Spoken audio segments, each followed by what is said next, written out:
Mic नीचे करो। अस्सलामु अलैकुम व रहमतुल्लाहि व बरकातहू।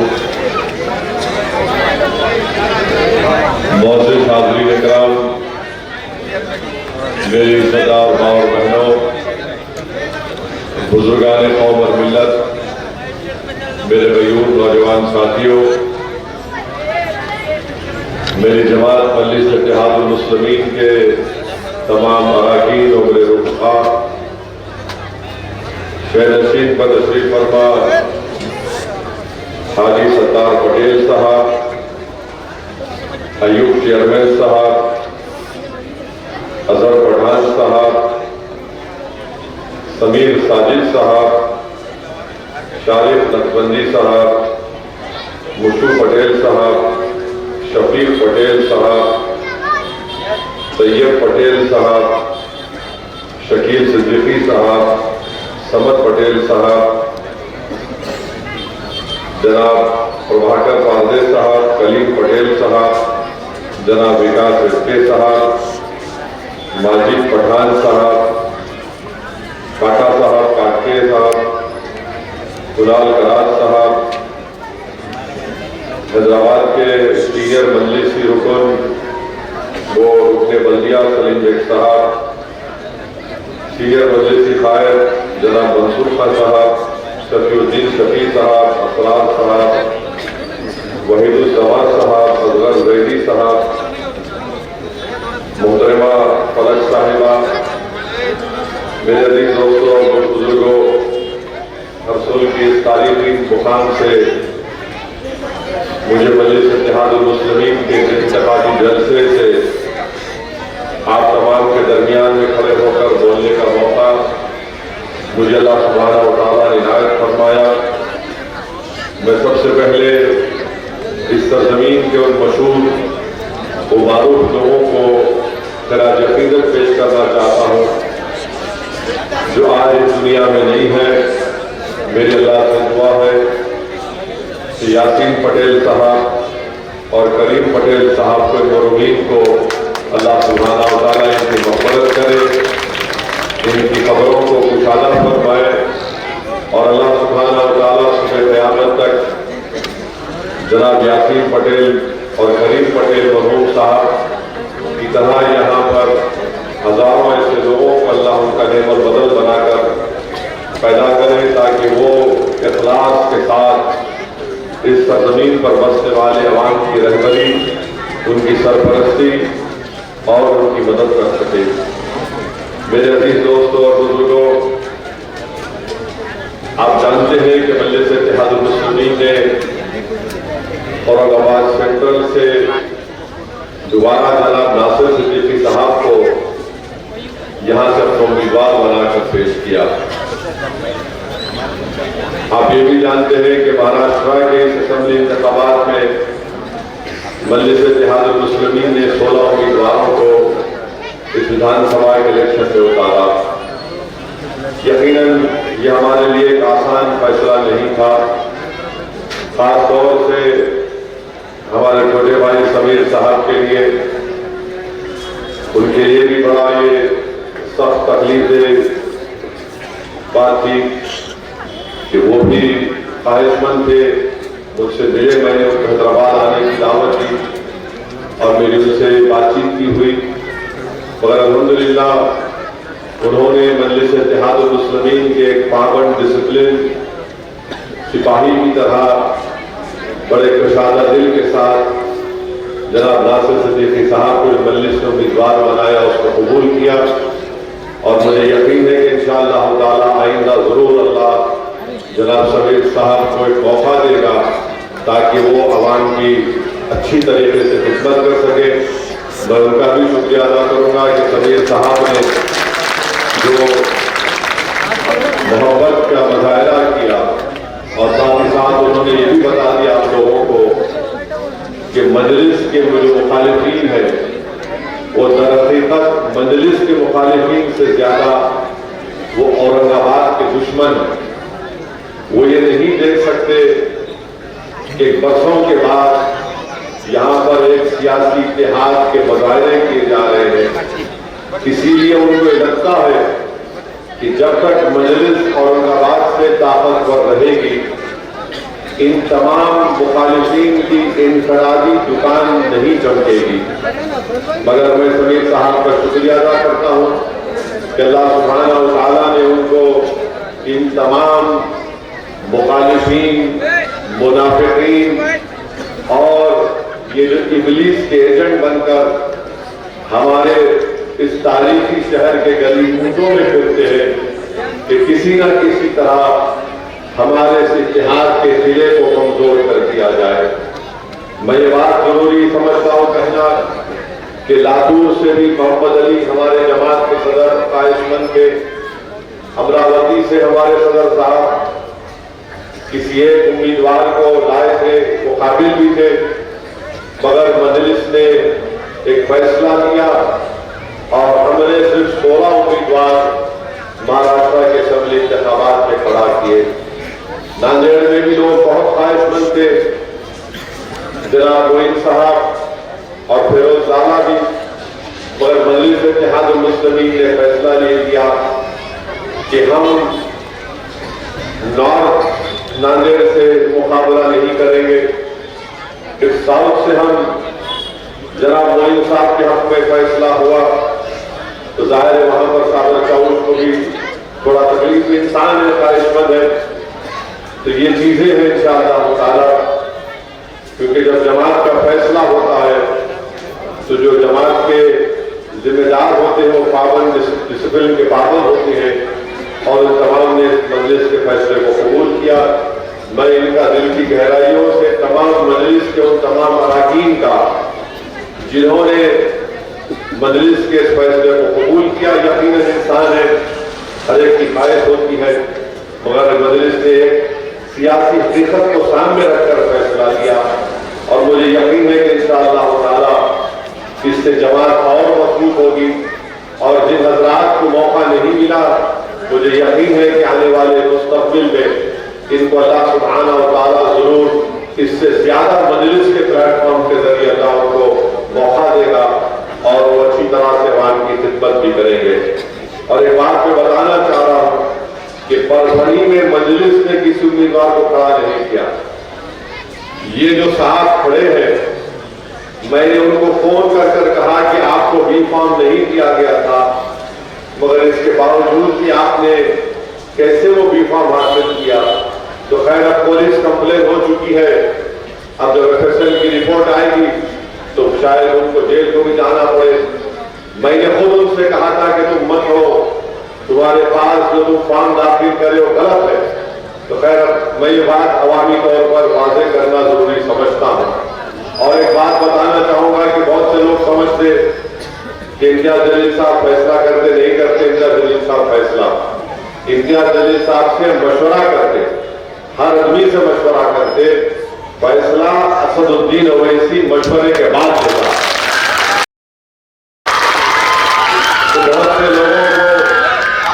बहुत से लोगों को ये हमारे मुखालिफिन को ये है नहीं इम्तियाज कर रहा। मेरे को इम्तियाज से कुछ भी नहीं है, मेरे को इम्तियाज से मुखालिफत है। सदर साहब मेरे लिए अच्छे हैं। मेरे भाई, तुम बाप को गाली नहीं देंगे, बेटे को देंगे तो बाप मुस्कुराएगा।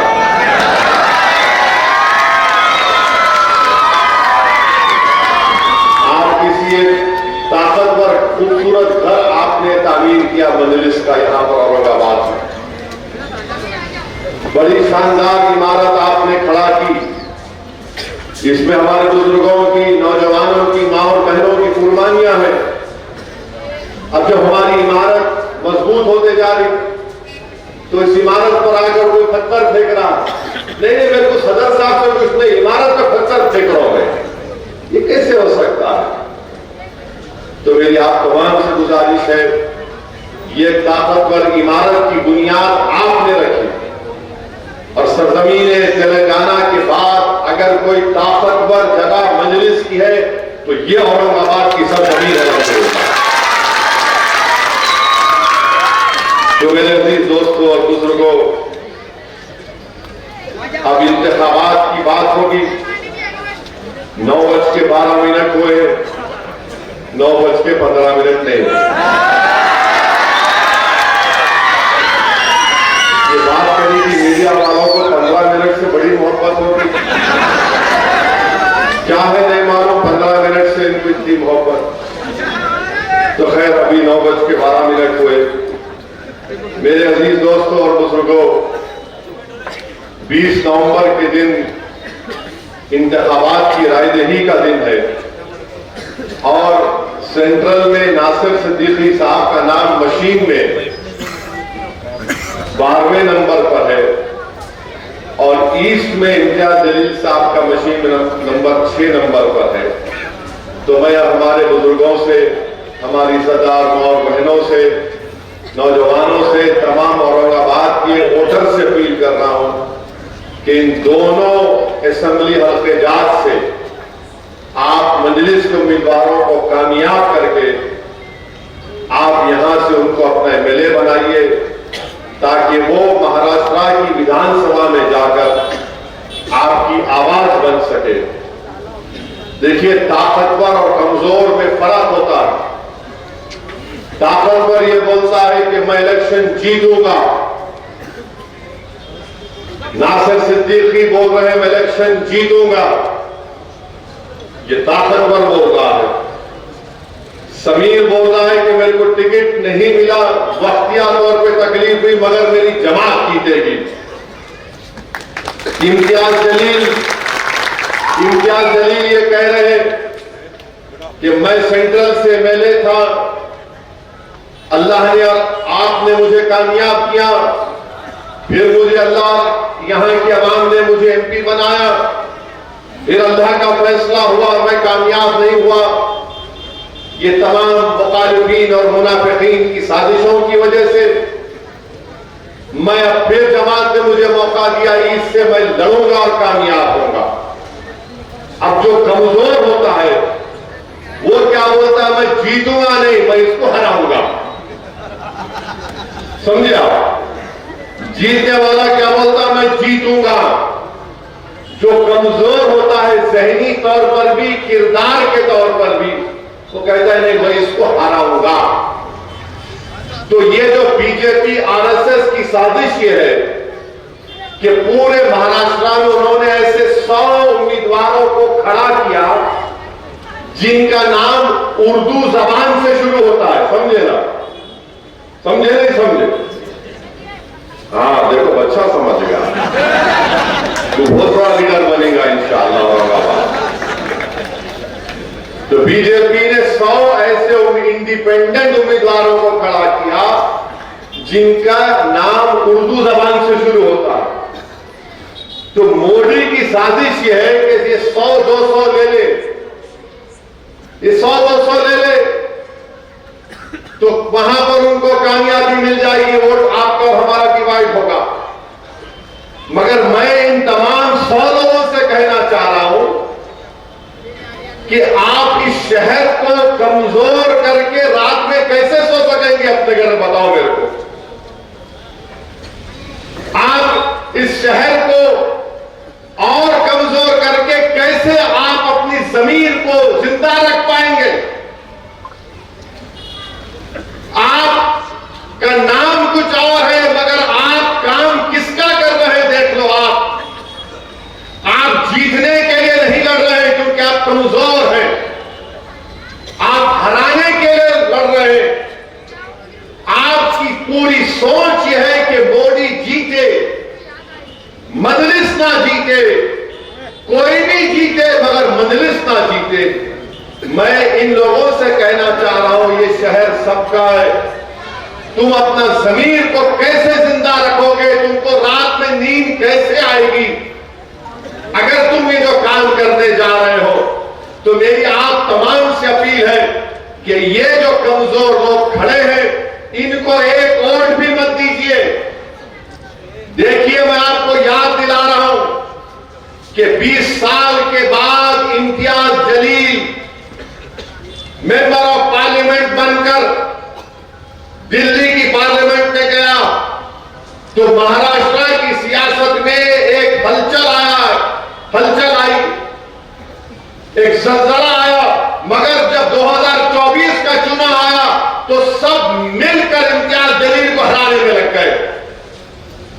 मेरी आपसे गुजारिश है, कैसा उन्होंने क्या नहीं जीतता इन्हें, कंफ्यूजन पैदा कर दिए, लोगों के दिलों में जाकर एक खुला पैदा कर दिए, कैलकुलेशन है, ये है वो है। अभी भी ये लोग क्या करेंगे, जैसा 20 तारीख को पोलिंग है, ये 15 तारीख से ये इब्लीस की औलाद आकर बोलेगी, ये इब्लीस की औलाद आकर बोलेगी, अरे कैसा जीतते जी, कैसा जीतते, फिर और एक उनमें बीमारी लेके आते, इन गवर्नमेंट बनाते क्या इन सरकार तो नहीं बनाते, उनको बनाते, उनको तो भी वोट दिए तो फायदा होता। मैं इन तमाम लोगों से कहना चाह रहा हूं, तुम्हारी हर बात का वैक्सीनेशन मेरे पास है। तुम जो वायरस पैदा करना चाहते हो ना 15 तारीख से, उसका इंजेक्शन मैं अभी से देके जा रहा हूं यहां पे, और वो इंजेक्शन ये है कि इत्तेहाद और इत्तेफाक, जब आप में इत्तेहाद और इत्तेफाक मजबूत होगा तो ये जो लोग 15 तारीख से शुरू कर देंगे वायरस फैलाना, इन्हों जीतते क्या, इन्हों सरकार बनाते क्या। अरे जालिमों, तुम जिसके नाम पर जो जो सौदे करे हो मैं जानता हूं, तुम्हारी एक एक चीज को अगर बयान कर दूंगा नाम, तो तुम्हारा इस शहर में रहना मुश्किल हो जाएगा। मगर मैं अदब के दायरे में रहकर कह रहा हूं कि तुम 15 तारीख से जो काम करना चाहते, मैं तुमको पूछ रहा हूं, ये 5 साल में पहले मुख्यमंत्री कौन बने? उद्धव ठाकरे बने, शरद पवार उनके साथ, कांग्रेस उनके पास, गवर्नमेंट गिरी, शिंदे बने, फडणवीस बने, अजित पवार बने। अब बताओ तुम क्या कर रहे थे? अब 15 तारीख से शुरू करेंगे ये वायरस फैलाना, कोविड की जैसा, कोविड के जैसा फैलाएंगे। ये सरकार बनाते क्या? इनका जवाब यही है, जवाब के पास आपका इत्तेहाद और इत्तेफाक मजबूत रहेगा, यही इस वायरस का जवाब है। ये जो यही खड़े हैं कि इनको जीतने का मतलब मकसद नहीं है, नासिर ना जीते, इम्तियाज ना जीते, कोई नहीं जीतना, इनको हराना और अपनी दुकान को चमकाना, क्योंकि ये मजलिस को बर्दाश्त नहीं करते, क्योंकि ये आपका इतिहास है, ये आपकी शनाख्त है, ये आपकी ताकत है कि परसों के बाद आपने अपनी वोट की अहमियत को समझा, आपने सियासी शऊर बेदार हुआ। ये बात को पसंद नहीं करते कि एक शख्स रसूलुल्लाह सल्लल्लाहु अलैहि वसल्लम के शान में बकवास बकने की कोशिश किया, हम बार बार बोलते उन्हें गुस्ताखी किया। नहीं मेरे भाई, अगर कोई आसमान की तरफ देखकर थूकेगा तो थूकने वाले के चेहरे पर गिरता है, आसमान पर नहीं गिरता। अगर कोई बोलेगा कि मैं चांद को पत्थर मार के तोड़ दूंगा, तो चांद पर नहीं जाता पत्थर, वापिस उसके पास आके गिरता। मगर दुनिया ये समझ रही थी कि सिर्फ बयान देकर खामोश हो जाएंगे, मगर एक मजलिस का एक सिपाही है और रहेगा जिसने दुनिया को बता दिया कि जालिमों ने, मुनाफिकीन ने तमाम मिलकर मुझे औरंगाबाद की पार्लियामेंट की सीट से जीतने नहीं दिए, मगर मैं एमपी नहीं था, मगर मैंने अपने आका की गुलामी का सबूत इस बात पर दिया कि मैं एमपी रहूं या ना रहूं, मेरे जीने का मकसद यह है कि किसी भी मजहबी रहनुमा के ऊपर कोई बकवास नहीं कर सकता। इम्तियाज जलील ने ऐलान किया कि बंबई में जुलूस तक जाएंगे, गाड़ियों की जुलूस में जाएंगे, तो ये वायरस फैलाने वाले बोल दिए, क्या होगा, इसको पुलिस रोक लेती। ऐसा ही ड्रामा कर रहे हैं ये वायरस फैलाने वाले, हिंदुस्तान की बड़ी बड़ी शख्सियतों के पास पहुंच गए। अरे जरा असदुद्दीन साहब को समझाइए, तो खैर वो लोग मेरे को भी बता, मैंने कहा इम्तियाज जलील खाली मशवरा देते, फैसला मेरा है, एक बार फैसला हो गया तो वापस नहीं आ जा सकता। फिर वो लोग मेरे को कांटेक्ट किए, अजी साहब दंगा हो जाएगा, मेरा दंगा होगा? कैसे दंगा होगा बताओ? नहीं दंगा हो सकता, मैं कह रहा हूं नहीं होगा। अरे आपको क्या है, आप हैदराबाद में बैठे, मेरा हजरत हैदराबाद में बैठा हूं, दिल औरंगाबाद की जनता को देकर आया हूं। फिर बोलो अब क्या है कि आप जो चाहे कर लो, मेरा आपसे कौन पूछ रहे, मैं करना चाह रहा हूं, आपको क्या करना है, जो चाहे करेंगे। इम्तियाज जलील जुलूस निकालने के उस दिन मेरे को फोन करे, असद भाई बड़ी बड़ी पुलिस के लोग आके मेरे को बोले नको निकलो। मैंने कहा इम्तियाज साहब आप ये बोले ना कि आप बंबई जाके बंबई के होम मिनिस्टर को महाराष्ट्र के एक मैसेज देंगे कि उस शख्स को गिरफ्तार करो, उस पर कानूनी कार्रवाई करो, तो आप उनको बोलो तुम मेरे को बंबई जाने मत दो, अमित शाह यहाँ पे है, मैं जाके इनसे मिल लेता हूं। पुलिस के लोग बोले इन्हें तो नमाज कम कराने गए तो हमारे गले में ज़कात सदका रोजे भी डाल देना। तो बोले नहीं आप चले जाओ, शाह साहब को डिस्टर्ब मत कर। इसको सियासत बोलते प्यारे, ये कमजोर लोग नहीं समझ सकते। खैर जुलूस निकला अल्हम्दुलिल्लाह। मैं लाखों बार सलाम करता हूं तमाम फर्जंदाने तौहीद को, जो नहीं मालूम मराठवाड़ा से, महाराष्ट्र से कहां से आए, जो दुनिया ये समझ रही थी कि नहीं सिर्फ 100 गाड़ियां निकलेंगी, दुनिया ने देख लिया कि नामों से रिसालत के मसले पर अगर किसी ने आवाज उठाई, एहतजाज किया, तो उसका नाम इम्तियाज जलील और मंदिर इत्तेहाद मतलब। तो मेरे भाई जुलूस निकल गया। अब ये वायरस, कोविड के वायरस वालों को परेशानी शुरू हो गई। अम्मा ये नया काम कर दिया इन्हें, अब इनको समझ में नहीं आया। अच्छा ये जितने खड़े हुए हैं ना मजलिस के खिलाफ, जिनके नाम उर्दू से शुरू होते, जो नासिर के खिलाफ, इम्तियाज के खिलाफ खड़े हुए, इनसे पूछो जाके वो गाड़ियों के जुलूस में तुझे गाड़ी दिया क्या? एक गाड़ी तो देना था, कोई गाड़ी तो छोड़ो, ये निकले भी नहीं घर से अपने। अरे जब तुम एक गाड़ी नहीं दे सकते, तुम एक दमड़ी नहीं दे सकते, तो तुम इस गयूर सरजमीन पर बसने वाले फर्जंदाने तौहीद और आशिक रसूल की और तुम कैसे मान सकते, बताओ मेरे को? किस मुंह से तुम वोट मांगने निकले हो? हाँ तुम्हारे पप्पा मोदी है, पप्पा जी का आर्डर हुआ, बोले नाम दर्ज दे प्यारे, तो आप फौरन अपने मालिक को खुश करने के लिए ये 90 लोग पूरे महाराष्ट्र में अपने नाम डाल दिए, इस उम्मीद पर कि चंदे में कम से कम 100 वोट तो मिल जाएंगे। चंदे में कुछ नहीं मिलेगा इंशाअल्लाह ताला। मुझे यकीन है कि तुम्हारे घर में तुम्हारी माँ, तुम्हारा बाप, तुम्हारा बेटा भी मजलिस को देगा इंशाअल्लाह ताला।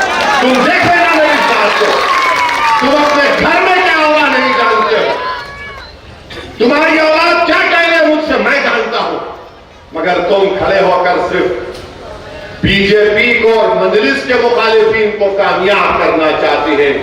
मेरी आपसे गुजारिश है कि इम्तियाज जलील को नहीं, नासिर सिद्दीकी को मत देखिए, असदुद्दीन ओवैसी को मत देखिए, अपनी इस इमारत को देखिए जिसको आपने औरंगाबाद में तामीर किया। और याद रखिए यह इमारत और ताकतवर बनाना है उसको, उस इमारत को आपको अपनी मेहनतों से आपने तामीर शुरू की, उसकी बुनियादों में आपके आंसू हैं, उसकी बुनियादों में आपका खून है, उसकी बुनियादों में हमारे आने वाली नस्लों के ख्वाबों को पूरा करना। और याद रखो इस देश की हकीकत यह है हमारे वतन अजीज की, कि जिसकी आवाज सियासी आवाज होगी उसी को सुना जाएगा, चाहे वो दलित हो, चाहे वो मुसलमान और मुस्लिम अक़लियत हो, चाहे वो मराठा हो। अगर आपका नेता होगा तो आपकी आवाज सुनी जाएगी। मैं सलाम करता हूं मराठों को जिन्होंने जरंगे पाटिल को अपना नेता माना। एक दुबला पतला शख्स रातों की नींद हराम करके रख दिया मोदी की, रातों की नींद हराम करके रख दिया। अब मोदी अपने भाषण में क्या बोल रहे कि बैकवर्ड क्लासों को डिवाइड किया जा रहा है, तो मोदी भी अब एक पोजीशन पोजीशन ले लिए जरांगे पाटिल के खिलाफ। नरेंद्र मोदी इंशाअल्लाह ताला आप जरांगे पाटिल को नहीं हराएंगे, जरांगे पाटिल तुम्हारों को हराएगा इंशाअल्लाह ताला। मेरे अजीज दोस्तों और बुजुर्गों, अब यहां बीजेपी का रिकॉर्ड महाराष्ट्र में आप देखिए, औरंगाबाद में पर कैपिटा महाराष्ट्र में इनकम कितना है? जो औरंगाबाद जिले का जो पर कैपिटा इनकम है वो रियासत के पर कैपिटा इनकम से कम है। आप देख लीजिए कि महाराष्ट्र में बेरोजगारी का तनासुब यानी परसेंटेज 3.3% है। महाराष्ट्र के शहरों में बेरोजगारी 5% है। देही इलाकों में, गांव में 4% बेरोजगारी है। बल्कि ILO का एक सर्वे कहता है कि महाराष्ट्र में 15% बेरोजगारी है। और फिर आप देखते हैं कि इस शहर से कितनी नाइंसाफी उद्धव ठाकरे ने भी और शिंदे और मोदी ने की। उन्होंने ऐलान किया था कि 2023 में टेक्सटाइल पार्क बनाया जाएगा यहां पर, मगर टेक्सटाइल पार्क को लेकर चले गए अमरावती। महाराष्ट्र एक जमाने में इंडस्ट्रियल स्टेट था। यहां के तमाम इंडस्ट्रीज गुजरात को चले जा रहे हैं। क्या शिंदे, क्या फडणवीस, क्या उद्धव ठाकरे आपको दिख नहीं रहा है कि एक टाटा एयरबस, वेदांता फॉक्सकॉन, ये दोनों को मिलाए तो 1,80,000 करोड़ के बराबर प्रोजेक्ट थे। गुजरात को चले गए क्योंकि मोदी जी बोले मैं भाषण दूंगा महाराष्ट्र में आकर, हिंदू मुसलमान का झगड़ा खड़ा करूंगा, वोट हासिल कर लूंगा, मगर मैं पैसा गुजरात को लेकर जाऊंगा। फिर आप महाराष्ट्र की इकोनॉमी देख लीजिए, 2014-19 में 6% ग्रोथ की, 2019 और 24 में सिर्फ 4.5%। इस साल इकोनॉमी सिर्फ 5.6, मगर आप इन्फ्लेशन को अगर आप ले लिए तो 0.4% बढ़ा। आज भारत के प्रधानमंत्री जनाब नरेंद्र मोदी बड़ा भाषण दिए, उस पर भी याद होगा। उस पर महाराष्ट्र में 2023 में 2850 किसानों ने खुदकशी कर ली। मैं नरेंद्र मोदी से, अमित शाह से, शिंदे से, फडणवीस से कह रहा हूं, तुम एक खुदकशी करने वाले किसान के घर को क्यों नहीं गए? तुम बड़े बड़े भाषण देते हो, लंबी लंबी झूठ बोलते हो। महाराष्ट्र में 2023 में 2850 किसानों ने खुदकशी कर ली। खुद इस डिवीजन में इस साल 2024 के 6 महीने में 430 किसानों ने खुदकशी कर ली।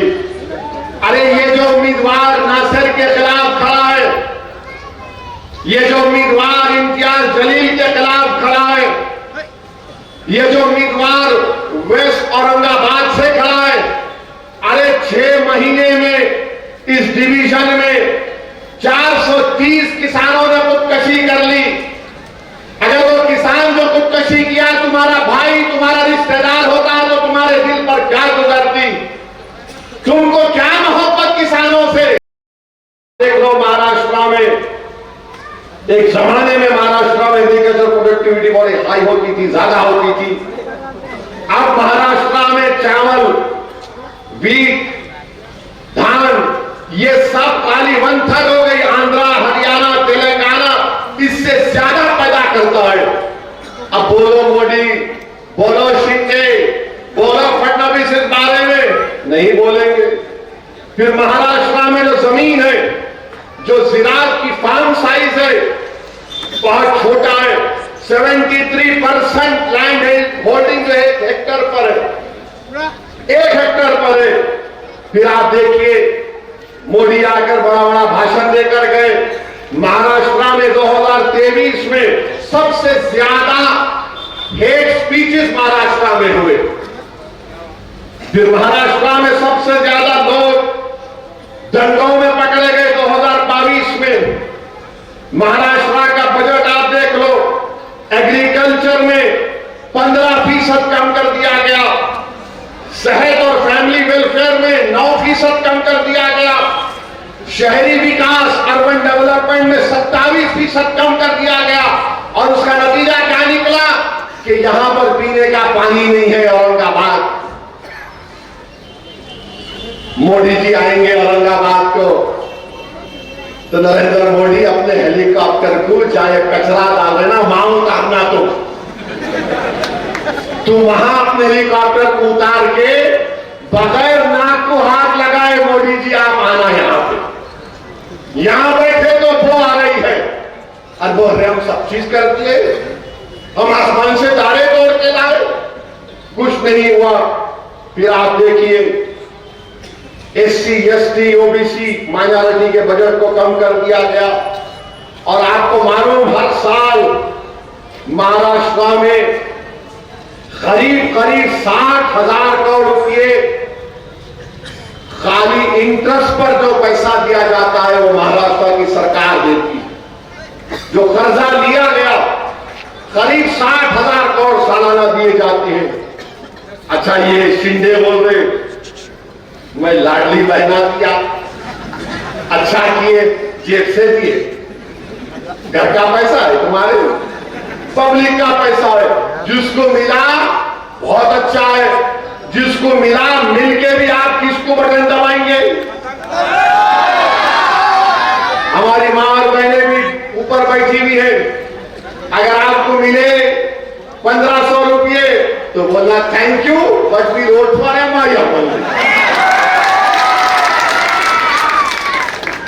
इन्हों अपने जेब से दे दे क्या? 60 साल से नाइंसाफी करे, मिला अच्छा है और मिलना था। अच्छा आप ये मैं सुना के बाद लोग बांटे भी मिठाई तो है ना, चल ये अब यात्रा में चल। अच्छा कोई टून भी है तो बोले तो आके बैठ मेरे जलसे में, तेरे वित्तीय पैसे लो, मिठाई खाओ। इनका ने वोट आया मोदी के पास से, मिठाई खाओ बोल रहा हूं मैं। अब मिठाई गुलाब जामुन भी हो सकती, जो दे दे खाओ, छोड़ो मत, यही मौका है खींचने का। फिर आप देखो माइनॉरिटी का बजट सिर्फ 975 करोड़। अब ये लोग बोलते अरे मजलिस के साथ जीत गए तो क्या कर लिए तेलंगाना में, क्या कर लिए वहां तेलंगाना में? यहां पर महाराष्ट्र का वजारत अखिलती बहबूद मिनिस्ट्री ऑफ माइनॉरिटी का बजट 975 करोड़ रुपए, तेलंगाना में 3000 करोड़ रुपए। ये ताकत होती है सियासी ताकत, ये कमजोर नहीं समझ पाएंगे। तो मेरे अजीज दोस्तों और बुजुर्गों, फिर जो हॉस्टल बनाना था हमारी बच्चियों के लिए शहरों में, उसमें भी शिंदे पैसे कम कर दिए। तो ये महाराष्ट्र में हो रहा। अच्छा मेरे अजीज दोस्तों और बुजुर्गों, आप जानते हैं कि इस शहर में कोई काम नहीं हुआ। 22 साल MP थे खैरे साहब, कुछ नहीं करते थे। और फिर इम्तियाज जलील को हराने में सबसे बड़ा रोल ये जो अपने आप को सेक्युलर बोलते उन लोगों का रहा। और कितना लिए वो लोग, ये वायरस फैलाने वाले आए थे उस वक्त भी, अरे एक जीता तो क्या होता। मेरे भाई मैं आपको बताना चाह रहा हूं कि अगर आज इम्तियाज जलील मेरे साथ भारत की पार्लियामेंट में होता तो वक्त बिल को पास करने में मोदी को बड़ी मुश्किल पेश आती। अगर अख्तर ईमान कामयाब हो जाते किशनगंज से तो वक्त बिल लाया नहीं जाता था पार्लियामेंट में। मैं आपसे हाथ जोड़ के अपील कर रहा हूं कि मुझे आपने अकेला कर दिया भारत की लोकसभा में, मगर खुदा के लिए महाराष्ट्र की विधानसभा में आपको नासिर सिद्दीकी और इम्तियाज जलील को यहां से कामयाब करके भिजाना है। ठीक है मैं अकेला पहले भी था, अल्लाह ने मेरी मदद की और आज भी अल्लाह इंशाअल्लाह आपकी दुआओं के तो पहले मदद करता रहेगा। मगर मेरे भाई, जमात की आवाज, आपके शहर की आवाज कौन हो सकता मेरे को बताओ? जो कचरे का ढेर लगा दिया रसूल में, जो पीने के पानी के लिए वो लोगों को तरसाते हैं, जो हम महले जात में गंदगी को फैला दिया गया। इम्तियाज जलील कोर्ट को गया दवाखानों में भर्ती करने के लिए, कामयाब हुआ। इम्तियाज जलील औरंगाबाद के गरीबों के पीएमएवाई के घरों के लिए कोर्ट को गया। क्या मुसलमानों के लिए गया? नहीं, औरंगाबाद के गरीबों के लिए इम्तियाज जलील गया। ये लोग आपके सामने कुछ नहीं करेंगे। फिर मेरे अजीज दोस्तों और बुजुर्गों, 20 साल के बाद एक एमपी जीत कर आया। इन तमाम कमजोरों ने मिलकर इम्तियाज जलील को शिकस्त दी। इनका एक ही मकसद है, नासिर नहीं जीतना, इम्तियाज नहीं जीतना, कोई और जीत जाए। मेरे भाई याद रखो, महाराष्ट्र की विधानसभा में आपकी आवाज नासिर सिद्दीकी हो सकता है, कोई और नहीं हो सकता है। इससे इम्तियाज जलील कामयाब होगा तो गरीबों की आवाज इम्तियाज जलील होगा। फिर आप देखते हैं कि भारत के प्राइम मिनिस्टर ने आज बोला, मोदी ने बोला, एक है तो सेफ है, एक है तो सेफ है। ये मीडिया वाले मेरे पीछे आ गए दोपहर में, इन भाई लोगों इनके सर पे कम बाल है। मैं अपने भाई को मैं दोनों से मोहब्बत करता हूं। तो उन्होंने बोले, भाई बोलना भाई, उन्होंने बोले। मैं बोला शाम में किस उम्मीद पर बोल रहा हूं कि बाद में नान खलिया आप खिलाएंगे मेरे। मोदी बोले एक है तो सेफ है। अब इसका जवाब क्या है मजलिस की तरफ से, असदुद्दीन ओवैसी की तरफ से? मोदी जी सुनो, अनेक है तो अखंड है। मोदी क्या बोल रहे? एक है तो सेफ है। मजलिस क्या बोल रही? मोदी अनेक है तो अखंड है।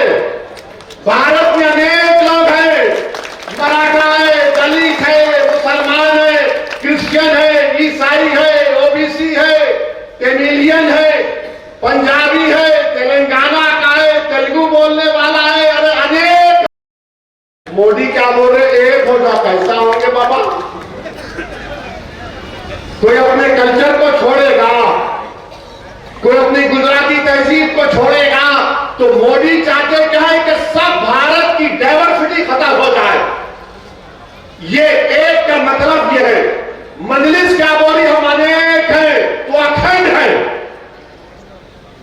मोदी एक करना चाहते हैं, आरएसएस एक करना चाहती है। और मैं मोदी को जवाब दे रहा हूं, इंसाफ है तो इंडिया सेफ है, इंसाफ है तो इंडिया सेफ है, संविधान है तो सम्मान है, अंबेडकर जिंदा है तो गोडसे मुर्दा है। और फिर मोदी बोले एक है तो सेफ है। जितने छत्रपति शिवाजी महाराज को सच्चे मानने वाले हैं तो मोहब्बत है, तो मोहब्बत है। और मोदी बोल रहे एक है तो सेफ है।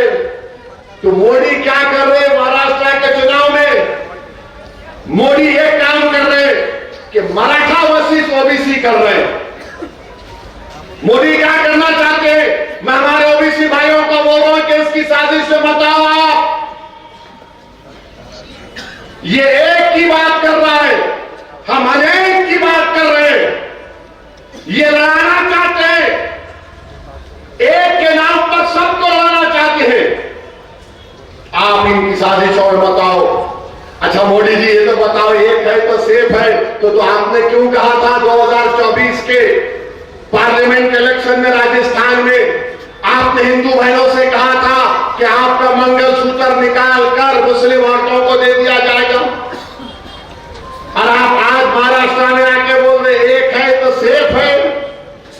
फिर मोदी ने कहा आपकी भैंस को लेकर मुसलमानों को भैंस दे दिया जाएगा। मोदी ने कहा था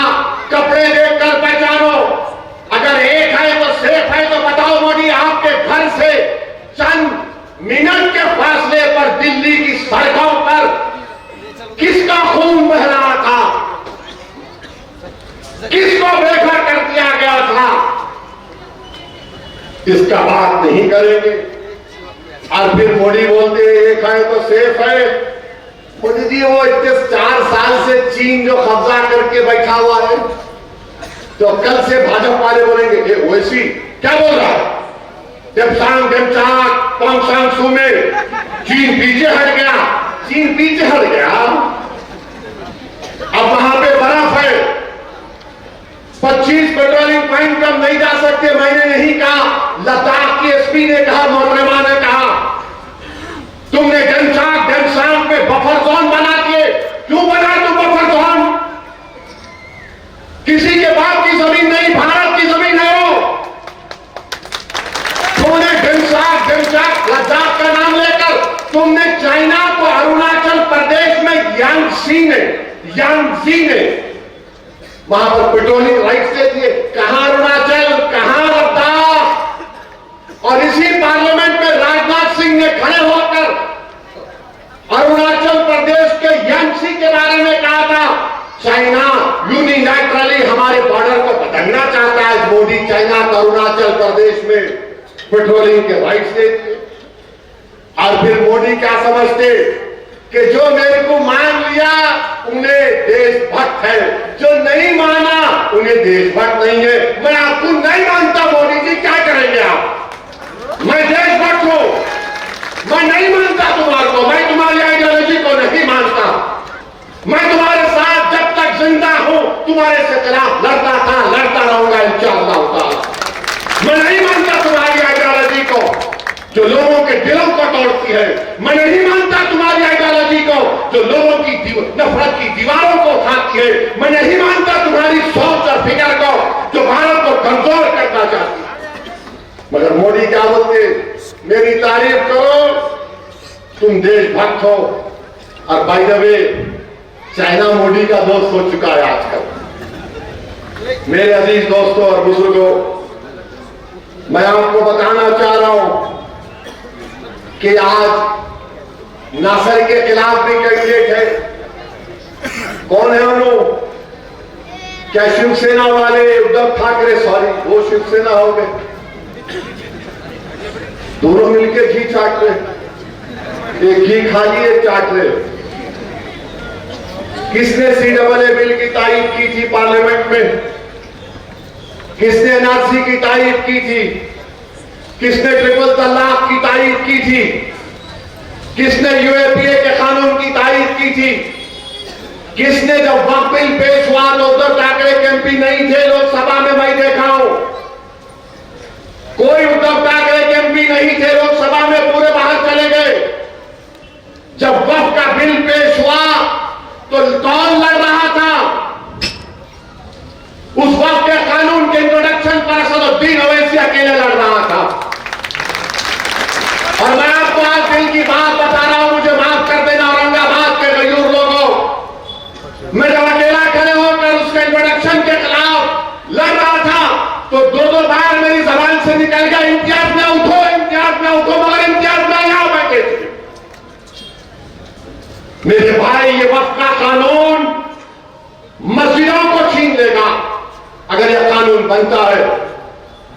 यह कानून बनता है तो दरगाहों को छीन लेगा, ईदगाह की जमीन को छीन लेगा, कब्रिस्तानों को छीन लेगा। इतना गंदा बिल बनाया गया। बताओ, अगर तुम्हारी आवाज होती भारत की पार्लियामेंट में, इम्तियाज अख्तर अली खान अगर कामयाब हो जाते, किसका फायदा होता? आपका होता, संविधान का होता, जमहूरियत का होता। मगर ये कोविड का वायरस फैलाने वाले हमारी सफों में निफाक पैदा कर दिए। इस तरह का वक्फ का बिल पेश किया गया भारत की पार्लियामेंट में। मेरे अजीज दोस्तों और बुजुर्गों, इस कानून के खिलाफ हमको और आपको खड़े होना। और मुझे यकीन है कि अगर ये बिल हुकूमत नरेंद्र मोदी लेकर आएगी तो एक बात तो यकीन के साथ कहूंगा मैं, जो एहतजाज CAA में हुआ उससे डबल एहतजाज पूरे भारत में होगा। सुन लो नरेंद्र मोदी, इंशाअल्लाह ताला। ये बिल को हम नहीं मानते, ये बिल हमारी मस्जिदों को छीनना चाहेगा। अगर ये महाराष्ट्र में कौन विधानसभा में खड़े होकर ये 100 लोग बोलेंगे? अगर ये कानून की तस्दीक कराने के लिए इस कानून के खिलाफ अगर कोई आवाज उठाएगा तो ये लोग उठाएंगे। ये उद्धव ठाकरे, शिंदे, बीजेपी,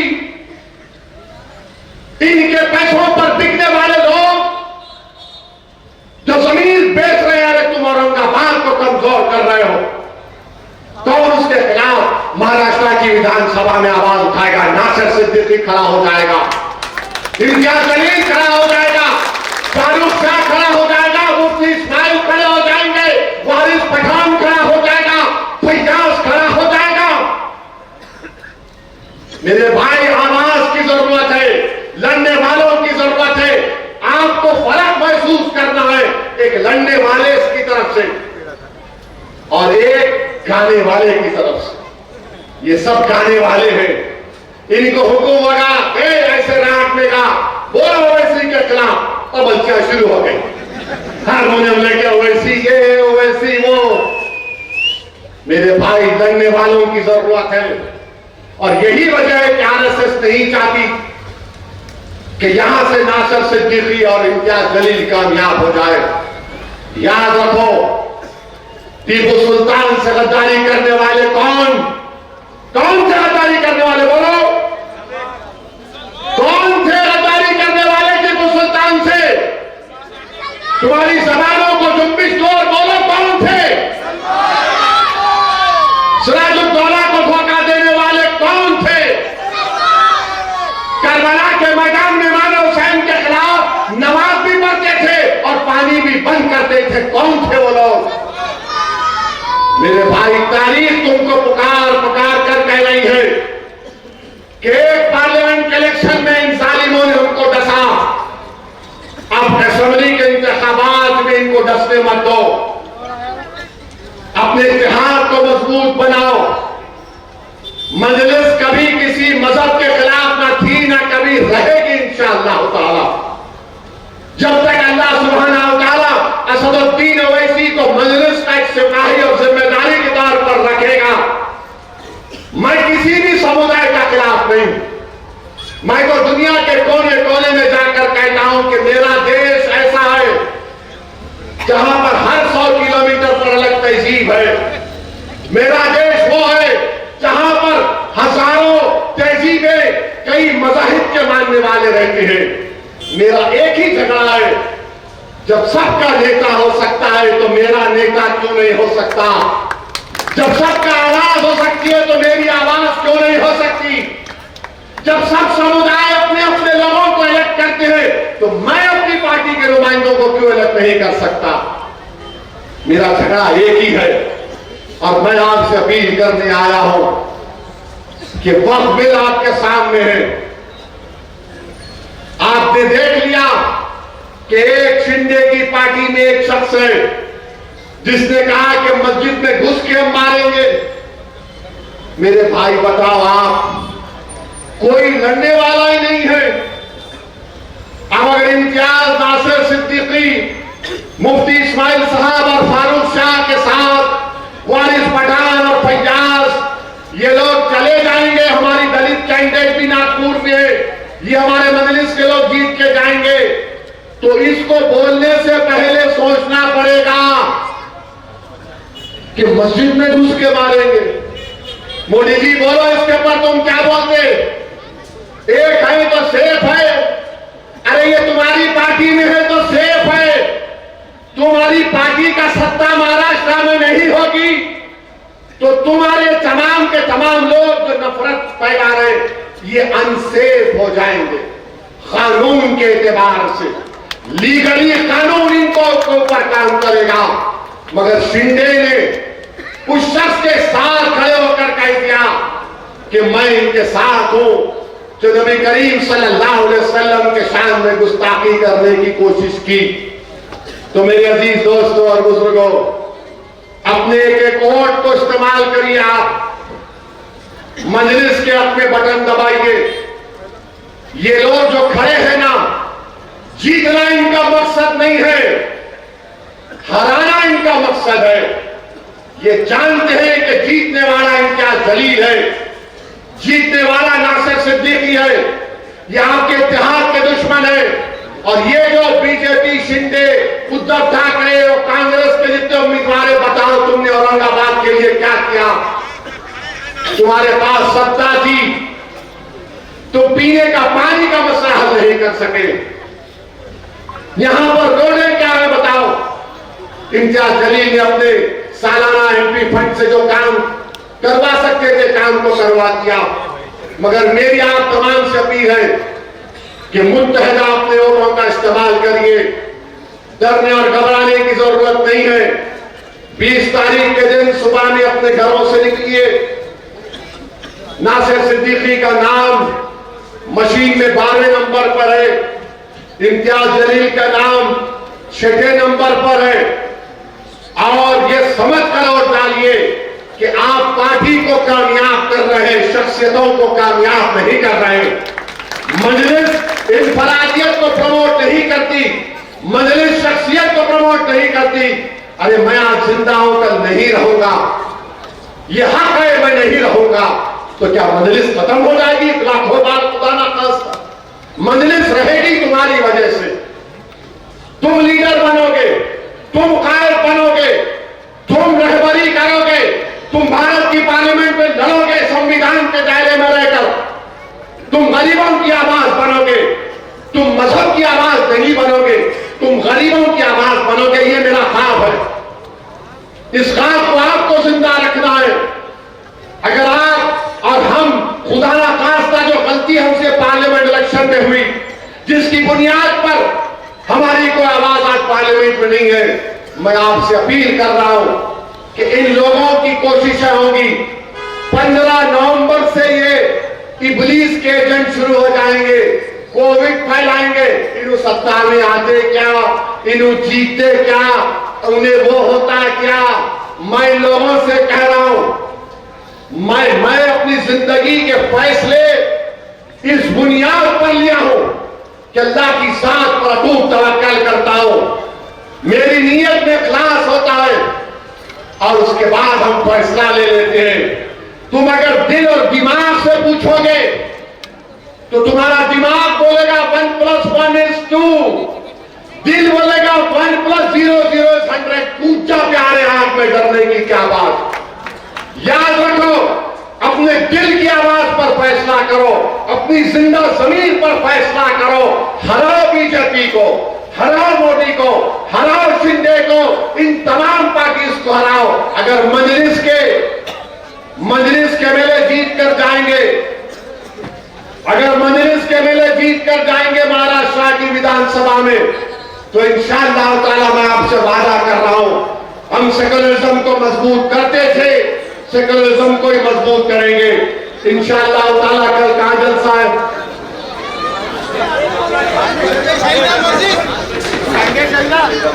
कल गंजे शहीदा में है। मीडिया वालों को भी रिक्वेस्ट करूंगा, कल आओ ना प्लीज, कल भड़काऊ भाषण होगा। हाँ, हम चला देना तो नो इसी सेट दिस ब्रेकिंग न्यूज। कल आ जाओ भाई, आप भी आएंगे ना? कल आएंगे ना? साथ हैं आप लोग? तो 20 तारीख को आसमानों पे क्या दिखेगा? ऐसा दिखेगा, ऐसा चल के पूरा सबको काट देने का। अरे अब लोग बोली हम ऐसा बोले, पतंग बोल रहा मैं, ये तो मीडिया में बोलेंगे वो ऐसा काट लो। पतंग का निशान है। तो आपसे अपील है कि 20 तारीख को आपके इलाकों में सिर्फ